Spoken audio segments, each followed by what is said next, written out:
The grand chamber of the Galactic Council stretched high above the assembled delegates. Thousands of species filled the vast space, their forms as different as the stars themselves. Some floated in tanks of liquid, others stood on multiple legs. A few existed as clouds of glowing particles, but all of them watched the human ambassador with the same expression, pity mixed with contempt. Jiho Kang stood at the speaking platform, his hands clasped behind his back. He wore the simple gray uniform that humans favored for diplomatic meetings. No weapons, no armor, no threatening gestures. He looked like a teacher about to give a lecture, not a representative of a species that some called the galaxy's disappointment. "Honorable council members," Jiho said, his voice calm and measured. "The Draken Empire has now conquered 17 systems in 3 months. Billions of lives have been lost. Entire civilizations have been erased. I come before you again to ask for intervention." Ambassador Thelrax clicked his mandibles together. The insectoid chairman of the council looked down at Jiho from his elevated seat. His compound eyes reflected the human's image 1,000 times over. "Ambassador Kang, this council has heard your pleas 4 times now. What do you expect us to do? The Draken are powerful. They respect only strength. You humans speak of peace, but the galaxy operates on different principles." Jiho remained still. "We ask only that the council enforce its own laws. The Draken violated the non-aggression treaty. They have committed war crimes on a massive scale. If we do not stop them now..." "1. You cannot stop them," High Commander Vorn interrupted. The massive reptilian creature rose from his seat in the Draken section. His scales gleamed like polished armor under the chamber lights. "You soft-skinned creatures should not even be on the council. You have no real military. You cry at the death of single individuals. You make art and music, while warriors conquer the stars." A ripple of agreement moved through portions of the assembly. The predator species, those who had evolved as hunters, nodded their various heads. The Draken had been aggressive, yes, but they were strong. In the galaxy, strength mattered. Hana Park stood in the human observer section, her jaw tight. She had been a soldier once, before becoming a diplomatic attaché. She knew what the council could not see. She watched Jiho's shoulders, waiting for the signal that never came. "Commander Vorn," Jiho said, his voice still level, "humanity asks only for peace. We have been members of this council for 200 years. In that time, we have never started a war. We have never broken a treaty. You have never done anything of consequence," Vorn roared. "Your species is weak. You colonize a handful of systems and call it an empire. You build research stations instead of fortresses. You send diplomats instead of warriors. The Draken Empire spans 400 systems. We have earned our place through strength." Thelrax's mandibles clicked in what might have been a sigh. "Ambassador Kang, the council sympathizes with your position. But we must be realistic. The Draken Empire has the largest military force in this sector. If we attempt to intervene, we risk a larger war. Perhaps humanity should consider the benefits of joining the Draken sphere of influence. Many species have found prosperity under their protection." Quote. Jiho was quiet for a long moment. Behind him, Kyungsoo Lee shuffled through data on his tablet. The military analyst looked up, catching Jiho's eye. He gave the smallest shake of his head. "Not yet." "I see," Jiho finally said. "So, the council will not act?" "We cannot act," Thelrax corrected. "The situation is regrettable, but the galaxy is not a gentle place. Perhaps this is a lesson your species needs to learn." In the Draken section, Vorn laughed. It was a deep, rumbling sound that echoed through the chamber. A lesson indeed. Humans think they can survive in this galaxy with their weak emotions and softer instincts. They will learn what happens to prey animals who wander into predator territory. Hana's hand moved to her side, where a weapon would have been if the council allowed such things in the chamber. Old instincts died hard. She forced herself to remain still. Jiho bowed slightly to the council. Thank you for your time, Chairman Thelrax. I will relay your decision to my government. He turned to leave, his footsteps echoing in the sudden silence. Ambassador Kang, Thelrax called out. For what it is worth, humanity has been a valuable member of this council. Your art and culture have enriched us all. We hope that the Draken will be merciful in their dealings with your people. Jiho stopped but did not turn around. Merciful, he repeated, as if tasting the word. Then he continued walking toward the exit.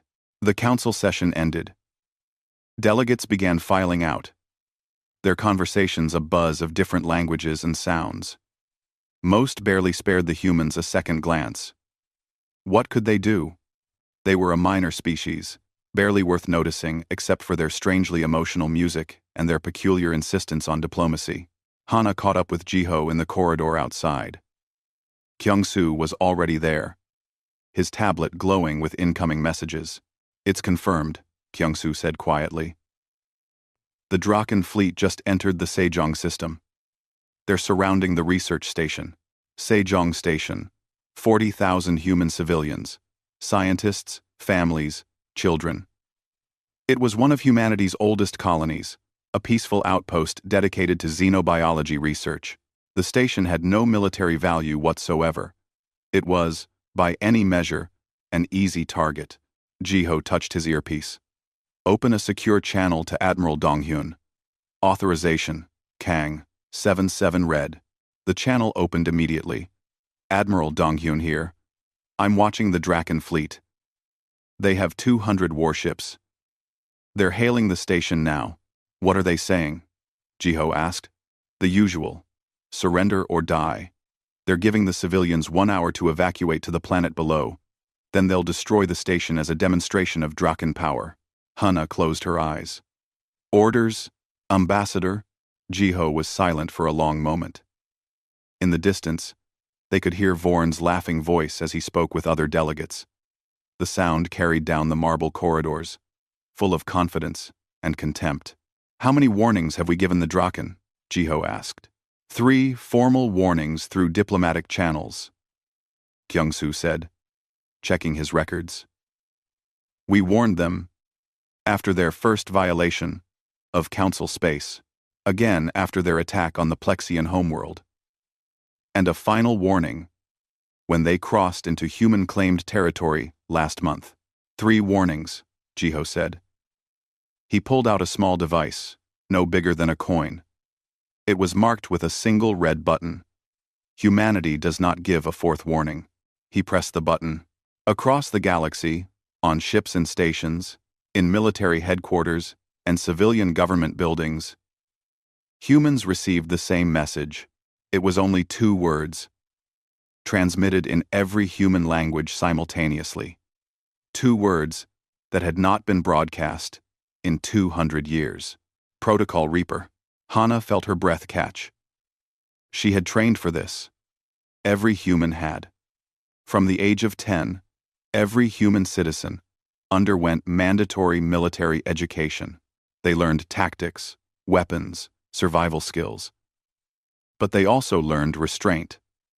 They learned to be peaceful, diplomatic, kind. For 2 centuries, humanity had chosen peace. That choice had just ended. Jiho looked at Hana and Kyung-soo. His expression was the same calm, measured look he always wore. But his eyes had changed. They were colder now, calculating. It was a look that Hana recognized from her military days. It was the look of a predator, focusing on prey. Contact the station, Jiho said. Tell them to respond to the Draken ultimatum. The message should be simple. You have been warned. This is what happens when you ignore those warnings. And then? Kyung-soo asked. Jiho turned back toward the council chamber, where the delegates continued their casual conversations, unaware that something fundamental had just changed. And then, Jiho said quietly, the galaxy will learn what we really are. High Commander Vorn watched the human research station from his command throne aboard the battleship Conqueror's Fist. The station floated peacefully in space, its lights glowing softly against the darkness. It looked fragile, defenseless. Easy.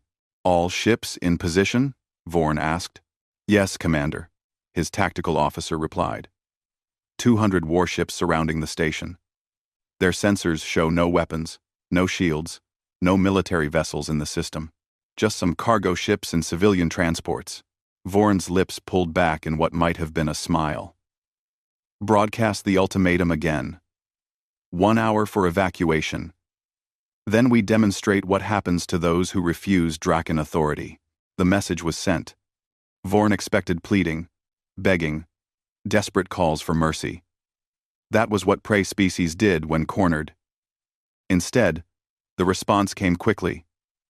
In a calm human voice, High Commander Vorn, you have been warned 3 times about violating Council space and human territory.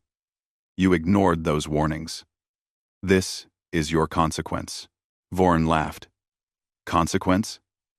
You soft creatures speak of consequences? You have no military. No weapons. Nothing but your pathetic words. You'll see, the human voice replied. Then the channel closed. Vorn frowned. Something in that voice bothered him. It was too calm, too certain, like someone who knew something he did not. Commander, the sensor officer said, his voice suddenly urgent. The station. Something's happening. On the main display, Sejong Station was changing. The outer hull, which had appeared to be simple metal plating, was splitting apart. Sections retracted, revealing what lay beneath. Weapons. Hundreds of weapons. Railguns, missile batteries, energy cannons, torpedo tubes. The entire station was a fortress disguised as a research facility. Impossible, Vorn whispered. Commander, the cargo ships.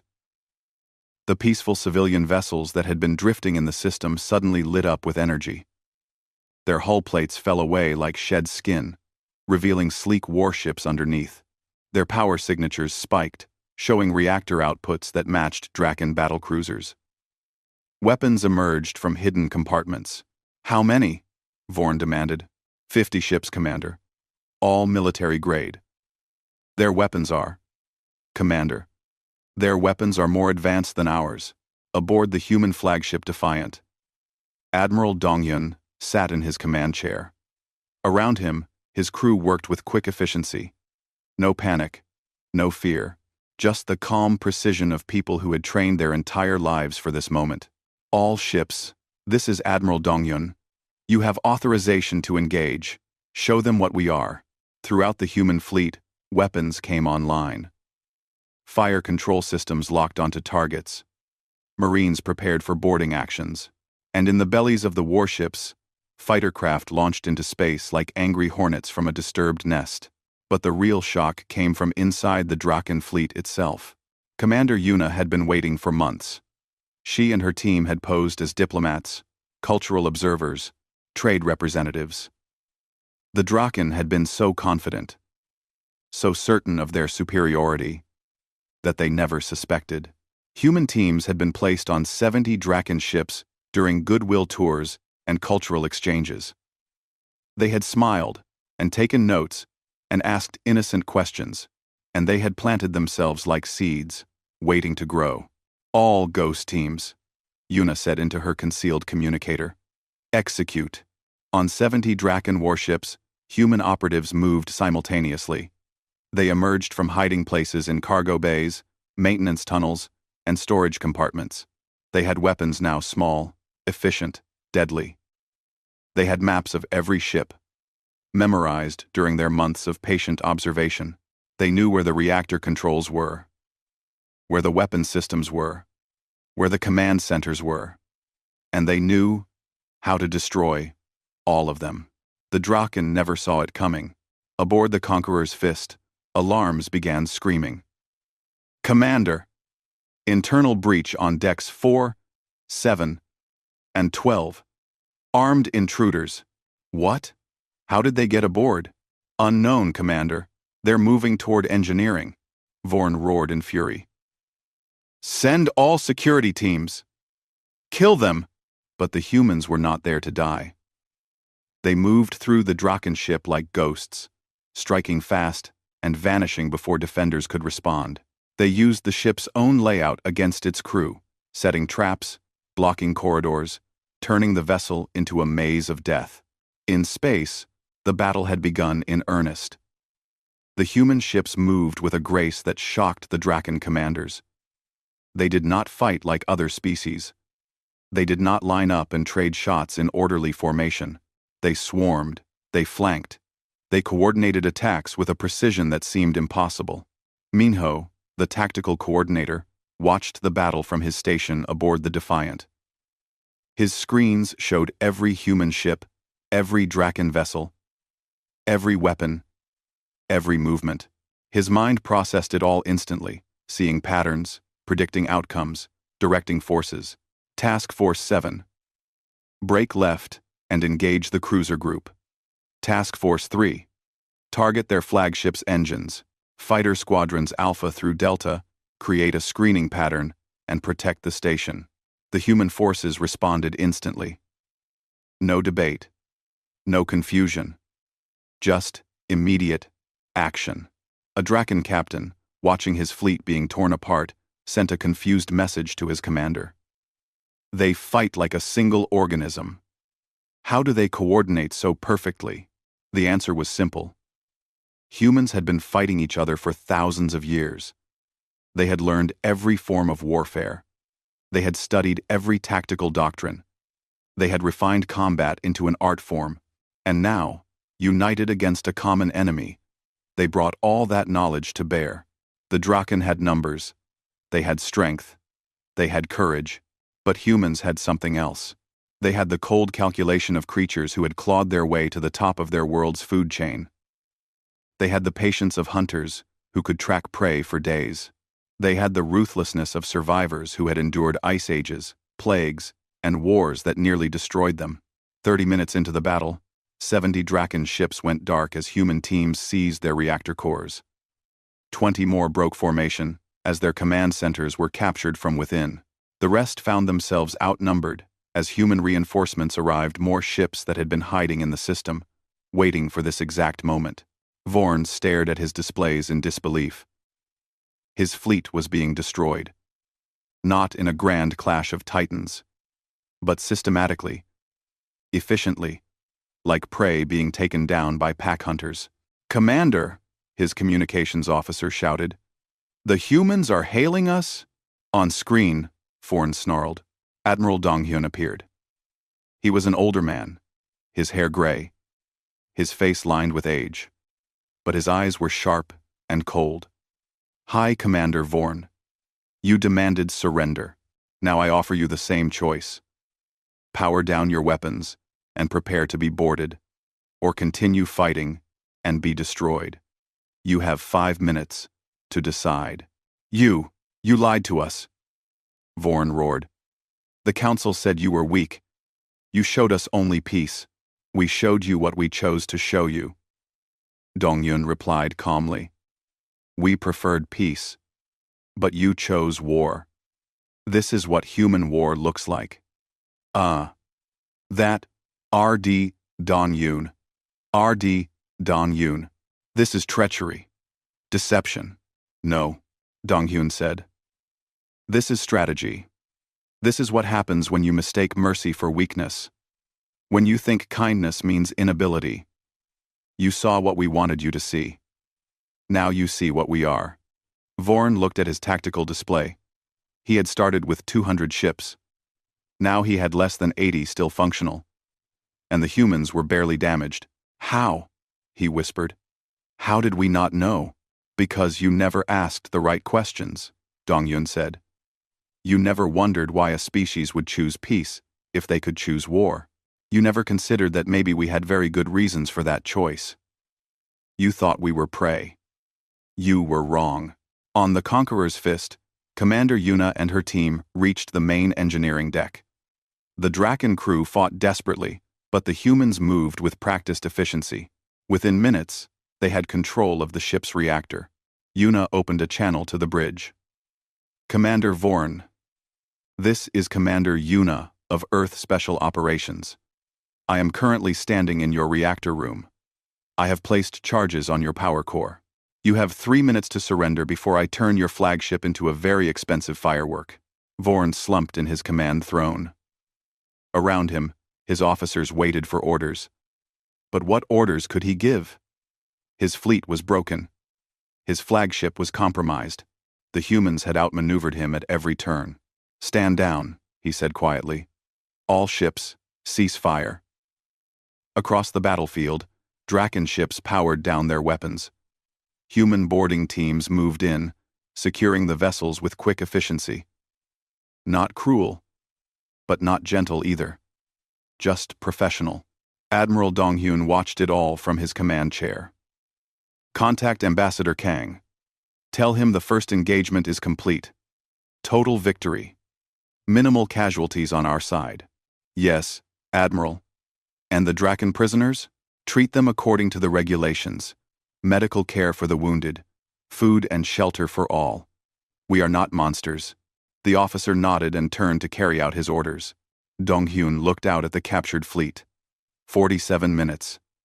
That was how long it had taken to destroy the Draken force at Sejong Station. 47 minutes to show the galaxy that humanity was not what they thought. And this was just the beginning. The Galactic Council chamber was in chaos. Delegates shouted over each other in a dozen different languages. Displays showed footage from Sejong Station, the battle that had lasted less than an hour. The Draken fleet destroyed or captured, human ships moving with terrifying precision. Ambassador Thelrax struck his gavel repeatedly, the sound echoing through the vast space. "Order. I demand order." The noise slowly died down. Thousands of eyes turned to the human section, where Jiho stood calmly, waiting. "Ambassador Kang," Thelrax said, his voice tight. "This council demands an explanation. You told us humanity was a peaceful species. You told us you had no military capability. You lied to this council." Jiho stepped forward to the speaking platform. Behind him, Kyungsoo carried a data tablet. Sumin, a human scientist who specialized in what humans called xenoanthropology, the study of alien cultures. "We never lied," Jiho said simply. "We told you we preferred peace. That was true. We told you we wanted to avoid war. Also true. But you made assumptions based on what you saw. You thought peace meant weakness.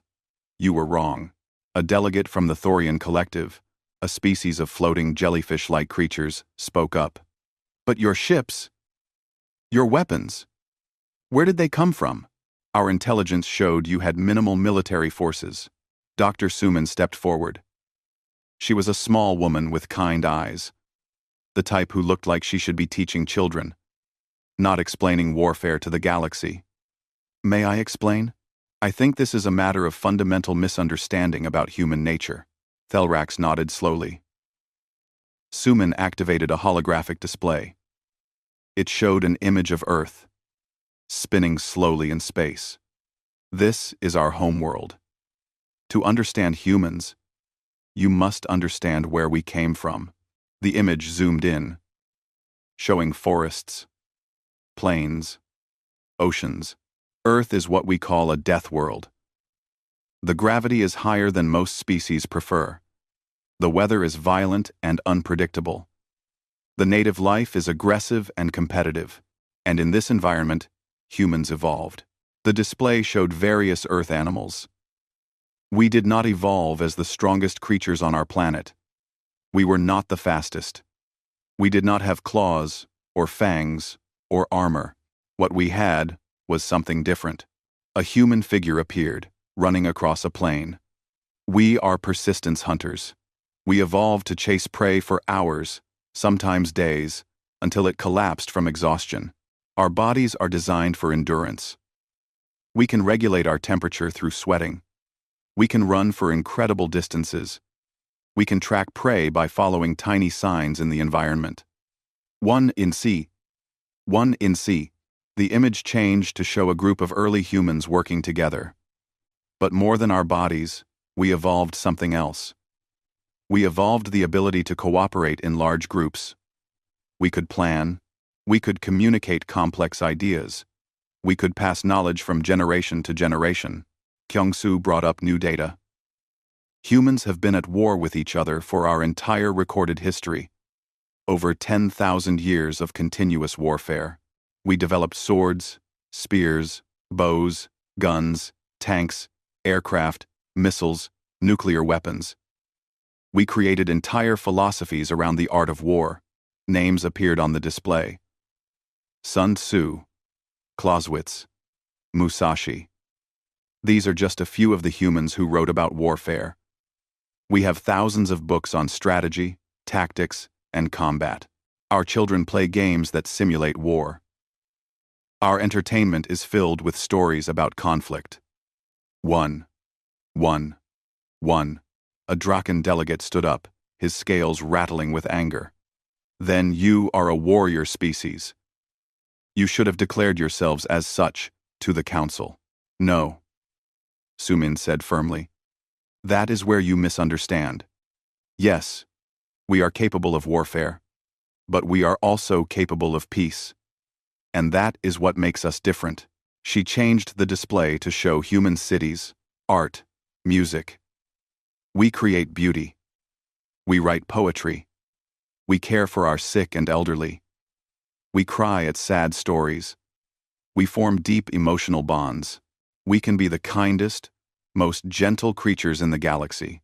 The image split, showing both sides of humanity, one peaceful, one warlike.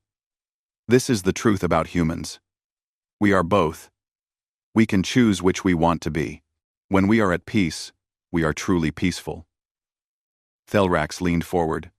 You are saying you can control your violent instincts? Yes, Jiho said. For 200 years, we have chosen peace. We built art and culture. We traded fairly. We negotiated instead of fighting. Not because we were weak, not because we were unable to fight, but because we chose peace. He let that sink in for a moment.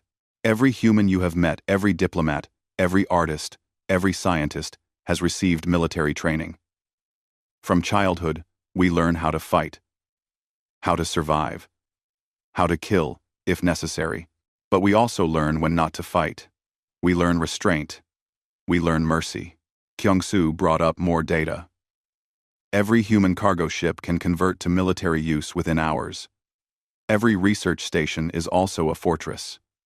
Every civilian has basic combat skills. We have maintained this level of readiness for 2 centuries while appearing completely peaceful. Why?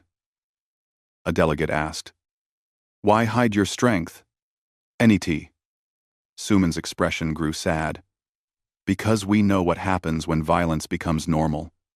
We have nearly destroyed ourselves multiple times in our history.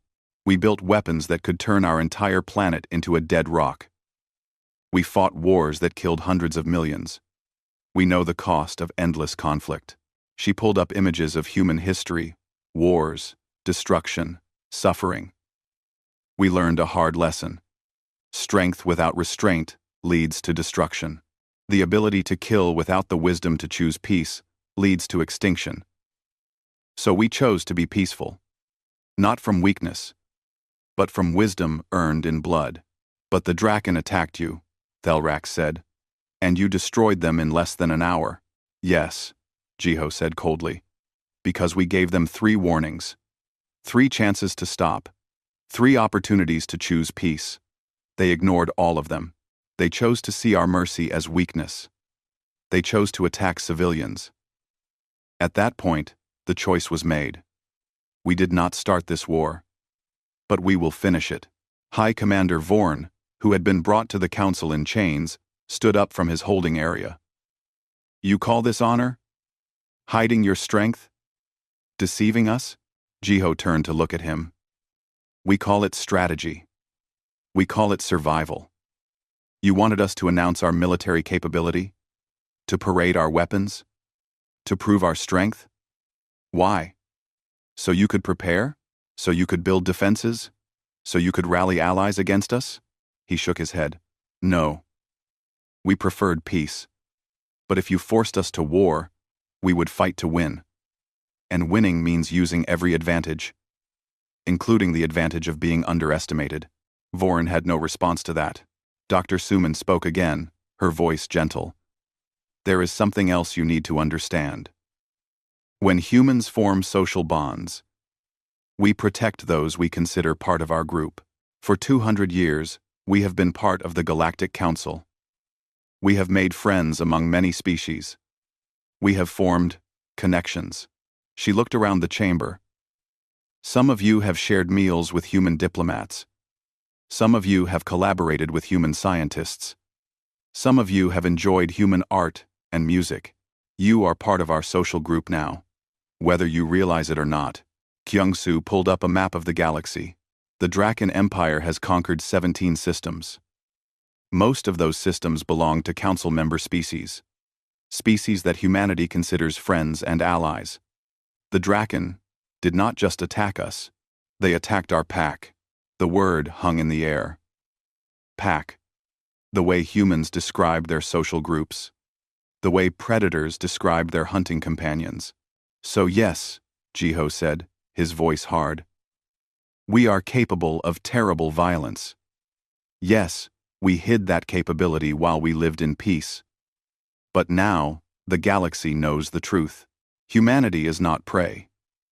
We are apex predators who chose to be peaceful. And when you threaten our pack, we respond with everything we have. Thelrax was quiet for a long moment. Around him, delegates whispered to each other. Fear was spreading through the chamber. If humans could hide this much capability, what else might they be hiding? What do you want? Thelrax finally asked. What does humanity demand? We demand what we have always wanted, Jiho said. Peace. But peace with respect. Peace with understanding. The Draken Empire must be stopped. They have violated every principle this council claims to uphold. And if the council will not stop them, humanity will. You cannot fight an entire empire alone, Thelrax protested. Jiho smiled. It was not a warm smile. Can't we? You have seen what we did at Sejong Station. That was one battle. One small demonstration of human capability. The Draken Empire controls 400 systems. They have thousands of warships. And we are going to teach them the same lesson we learned in our history. What lesson is that? Thelrax asked quietly. That the species that wins is not always the strongest or the most numerous. The species that wins is the one that can adapt. The one that can think. The one that can turn any situation to its advantage. The one that refuses to give up, no matter the cost. Dr. Suman added softly. We are persistence hunters, Ambassador Thelrax. We do not need to be stronger than our prey. We just need to be more patient, more determined, more willing to do whatever it takes to survive. The council chamber fell silent. On the displays, footage from Sejong Station played on repeat. Human ships moving with impossible precision. Draken vessels falling, one by one. And in the center of it all, the research station that had revealed itself to be a fortress. The galaxy had thought they knew humanity. They thought humans were soft, emotional, weak. They were wrong. And now they had to decide what to do about it. The Draken Empire was ancient. It had stood for 3,000 years, conquering hundreds of species, dominating vast regions of space. Its military was legendary. Its warriors were trained from birth. Its technology was proven in countless wars, and it was about to learn what terror truly meant. Admiral Hana stood on the bridge of the Earth defense ship Vengeance, watching the tactical displays. Around her, the human fleet assembled in deep space, far from any inhabited system.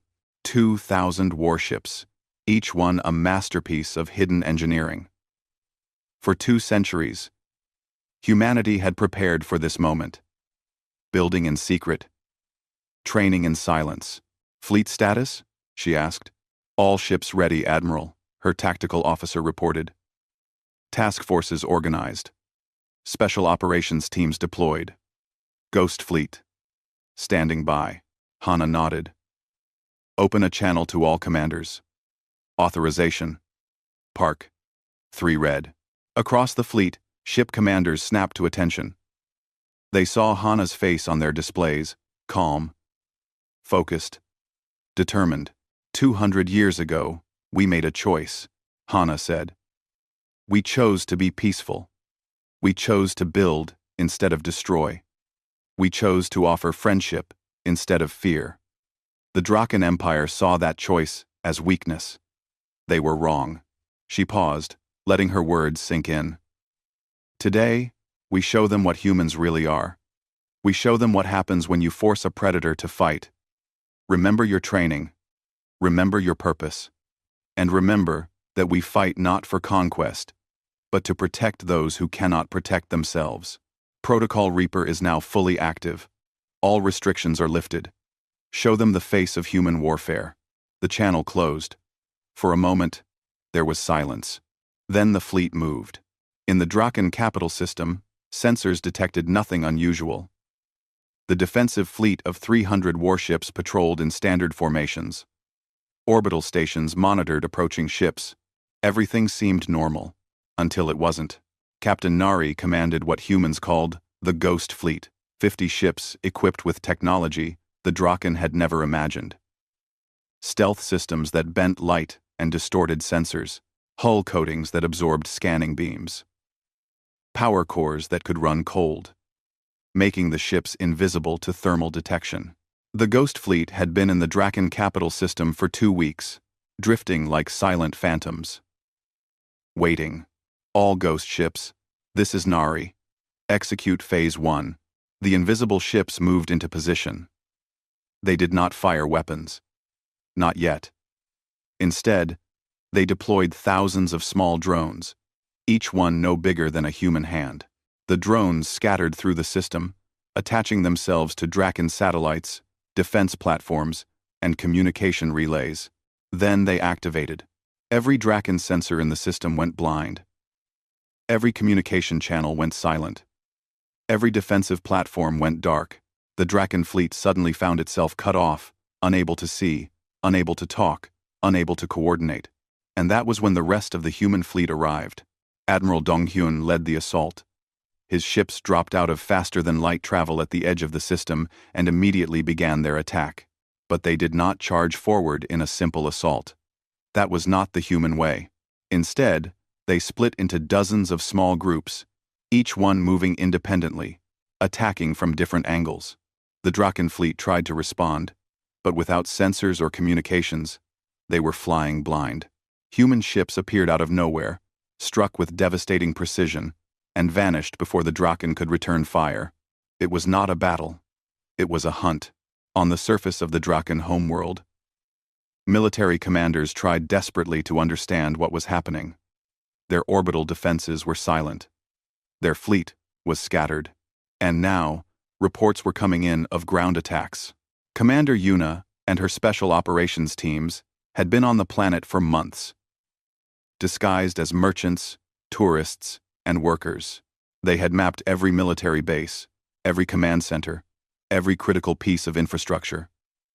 They had positioned supplies, weapons, and escape routes.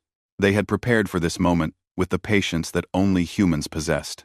All ground teams, begin operations, Yuna transmitted. Across the Draken homeworld, human teams struck simultaneously. They did not attack civilians. They did not destroy cities, but they disabled power plants, collapsed communication towers, and sabotaged military installations with surgical precision. The Draken military tried to respond, but they were fighting enemies they could not see. Enemies who struck from shadows and vanished before reinforcements arrived. Enemies who seemed to know every defense, every patrol route, every weakness. Back in space, Taeyang coordinated what humans called psychological operations. His teams had been preparing for months, studying Draken culture, language, and fears. Now, they put that knowledge to use. False reports flooded the Draken communication networks, reports of human fleets attacking multiple systems at once, reports of Draken commanders surrendering, reports of entire worlds falling to human control. Most of it was lies. But the Draken could not tell truth from fiction. Their own intelligence networks had been compromised. Their sensors were blind. And paranoia spread like poison. Draken commanders began to see enemies everywhere. They suspected their own officers of being human spies. They questioned every order, every report, every piece of information. The Empire began to turn on itself. Within 3 days, the Draken capital system fell under human control. The fleet was destroyed or captured. The ground defenses were disabled. And the Draken government was in chaos. But Admiral Hanna did not stop there. "Target the next 17 systems," she ordered. "The ones the Draken took from Council species. We will return them to their rightful owners." The human fleet split into multiple task forces, each one targeting a different system. They moved with the same devastating efficiency, combining naval power, special operations, electronic warfare, and psychological tactics into a coordinated assault that the Draken could not counter. The Draken Empire had spent 3,000 years perfecting warfare. They knew how to fight other species. They knew how to use superior numbers and firepower. They knew how to inspire fear through brutal displays of power. But humans fought differently. They used deception. They used patience. They attacked weak points instead of strong ones. They turned enemy strengths into weaknesses. They made every battle unpredictable, every engagement a puzzle that the Draken could not solve. In one system, human forces pretended to retreat, luring the Draken fleet into a trap of mines and hidden weapons platforms. In another, they convinced the local Draken commander that his own subordinates were planning a coup, causing the enemy to collapse from within. In a third, they simply waited, cutting off supply lines until the Draken forces surrendered from lack of food and ammunition. It was warfare refined over 10,000 years of human history.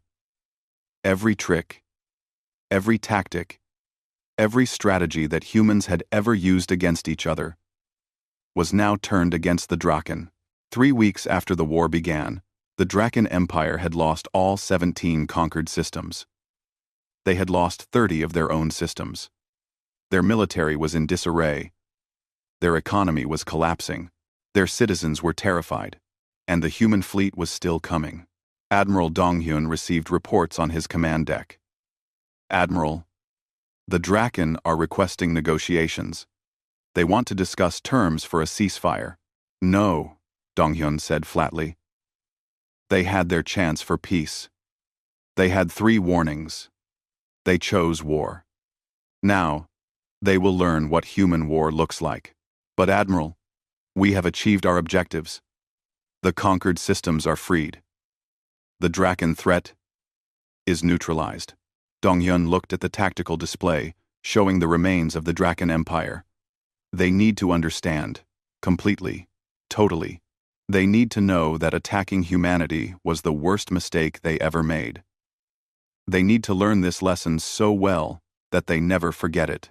He stood up from his command chair. "Continue the offensive. Every Draken military installation, every warship, every weapons factory. Destroy them all.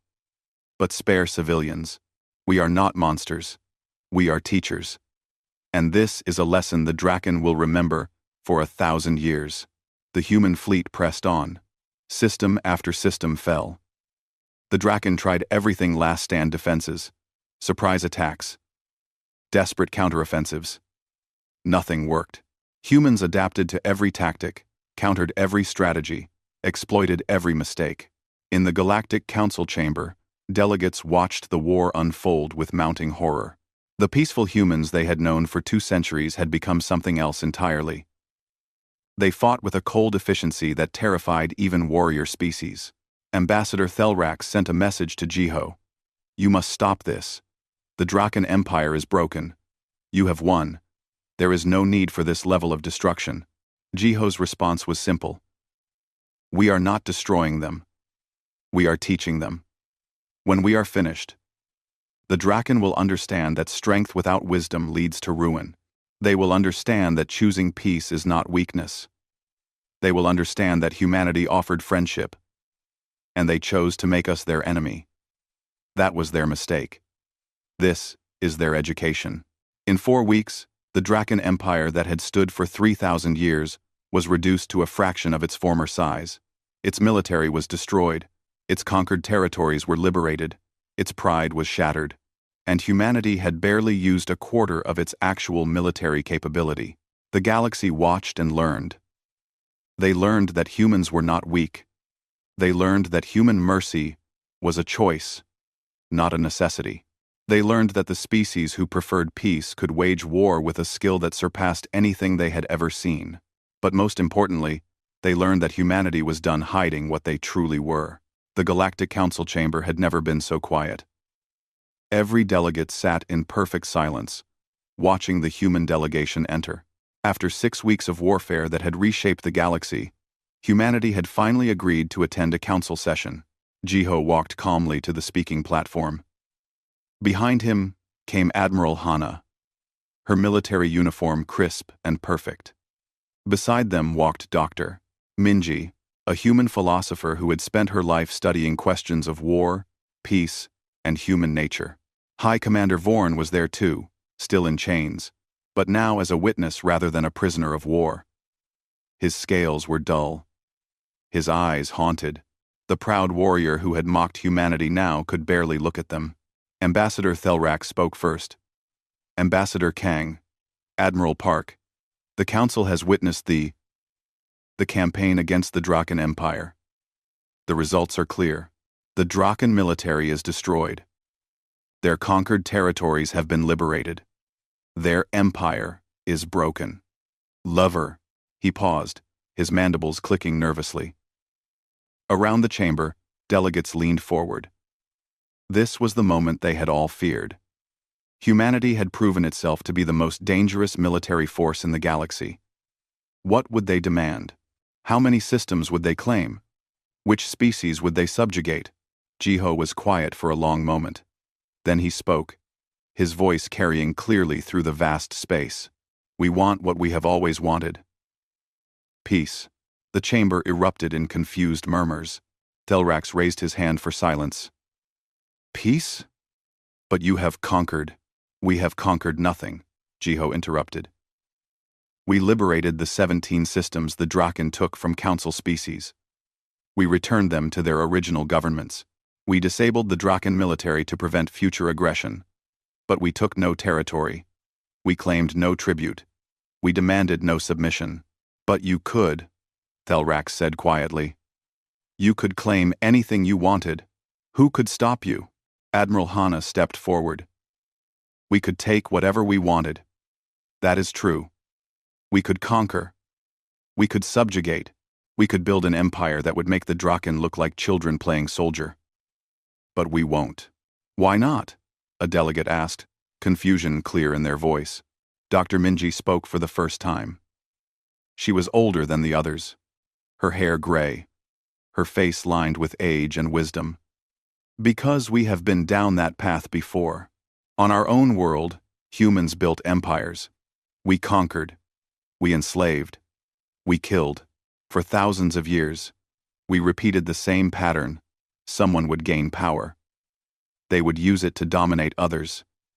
And eventually, their empire would collapse. She activated a display showing images from human history. We fought wars that killed millions. We built weapons that could destroy our entire world. We came so close to extinction that we could see it waiting for us. And we learned something that most species never learn. What? Thelrax asked. That power without restraint leads only to destruction. That the ability to kill does not mean you should kill. That being strong enough to conquer does not mean conquest is wise. Jiho continued. We learned that choosing peace from a position of strength is the hardest choice, but also the most important one. Anyone can fight when they are weak and desperate, but choosing not to fight when you have the power to destroy, that requires true strength. He looked around the chamber. For 200 years, we have chosen peace.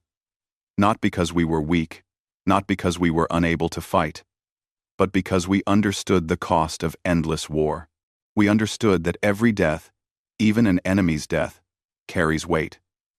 We understood that violence creates more violence, unless someone chooses to break the cycle. But you did fight, a delegate pointed out.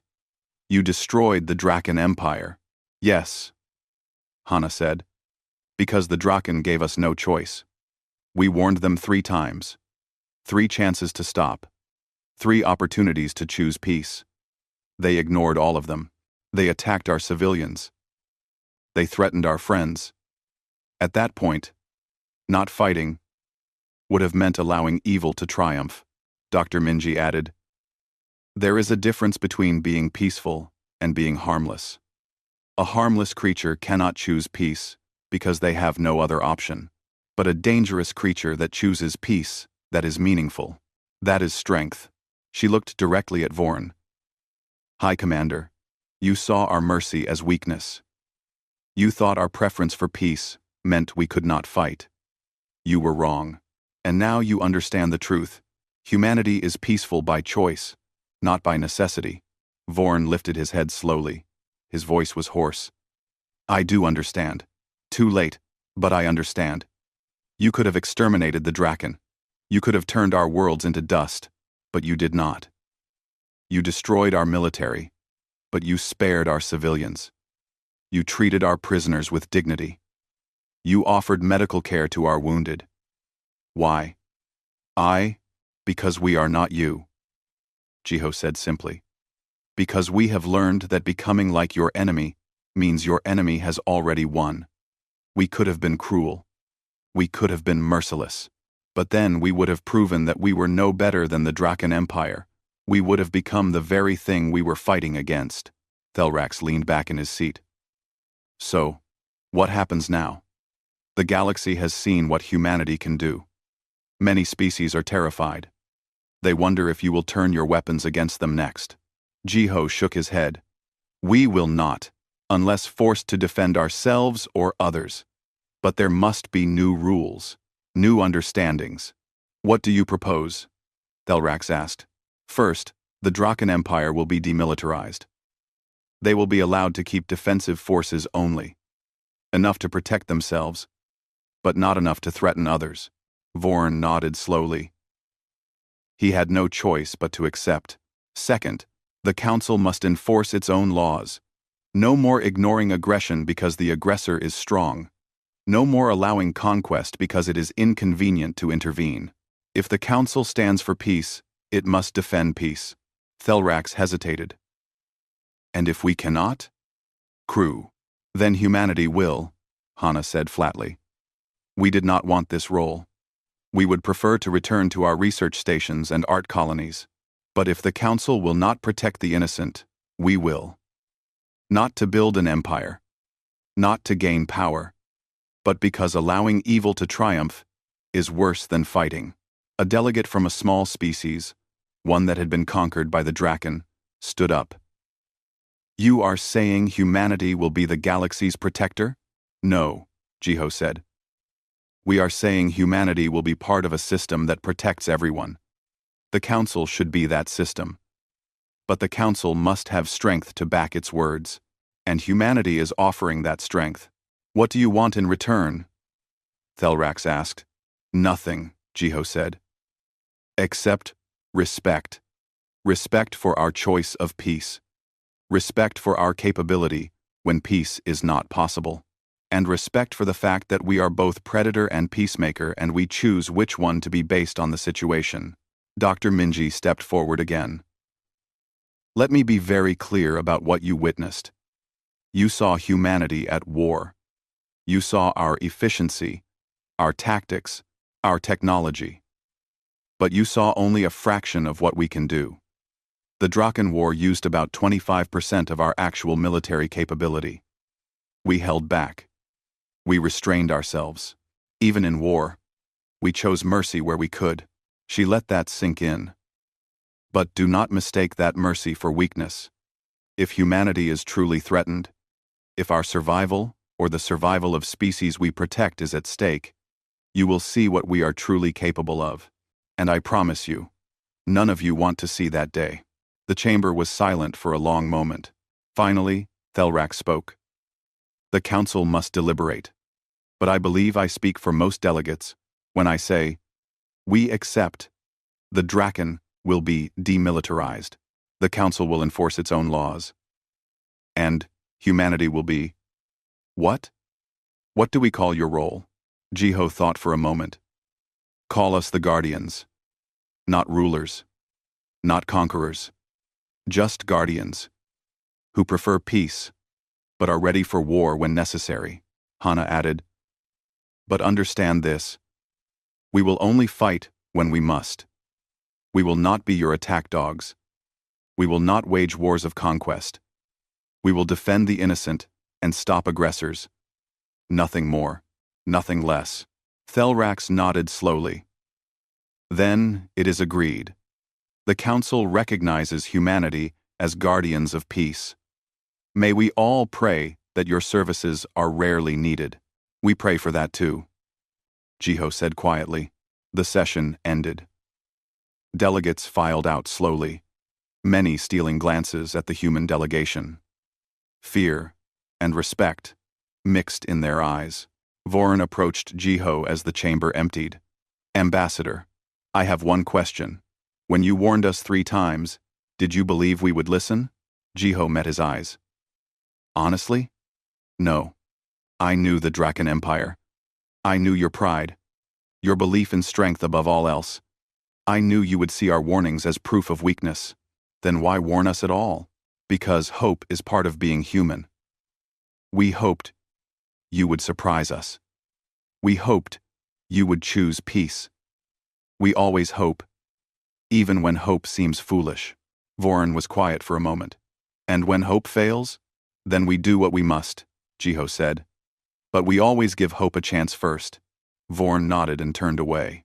As he was led back to his holding area, he looked back one more time. Ambassador, for what it is worth, I am sorry. The Draken Empire made a terrible mistake. Yes, Jiho agreed. But you can learn from it. Teach your people what you learned. Teach them that strength without wisdom is just brutality. Teach them that choosing peace is harder and braver than choosing war. If the Draken can learn that lesson, then perhaps some good came from all this death. Later, on the human flagship, Admiral Hana stood looking out at the stars. Dr. Minji joined her. Do you think they understand? Hana asked. Some do. Some will. Some never will, Minji replied. But that is always true. Not everyone learns the same lessons at the same speed. I did not enjoy this war, Hana said quietly, even knowing it was necessary. That is why you are a good soldier, Minji said. The day you enjoy war is the day you become what we fought against. They stood in silence for a moment. Will there be peace now? Hana asked. For a while, Minji said. Until the galaxy forgets this lesson and someone else decides to test humanity. Then we will have to teach it again. I hope not, Hana said. So do I, Minji agreed. But hope is not certainty. So we will be ready. We will keep our ships hidden in plain sight. We will keep our warriors trained. We will keep our watch, because that is what guardians do. We will choose peace, Hana said. Yes, Minji agreed. We will always choose peace first. But we will be ready for war if peace is not enough. Across the galaxy, the news spread. Humanity had revealed itself. The peaceful species was also the deadliest. The gentle creatures were also the most efficient killers. The artists and diplomats were also the warriors and strategists. And most importantly, they chose peace not from weakness, but from strength. They chose mercy, not from inability to be cruel, but from wisdom about cruelty's cost. The galaxy would never see humanity the same way again. And humanity would never hide what they were again. They were both predator and peacemaker. And they had shown the galaxy the full truth of that duality, terrifying in war, generous in peace, and always choosing which face to show based on the situation. The day the Council witnessed the full awakening of humanity's predatory mode was also the day they learned what it meant when that mode was turned off again by choice. That was the most frightening thing of all.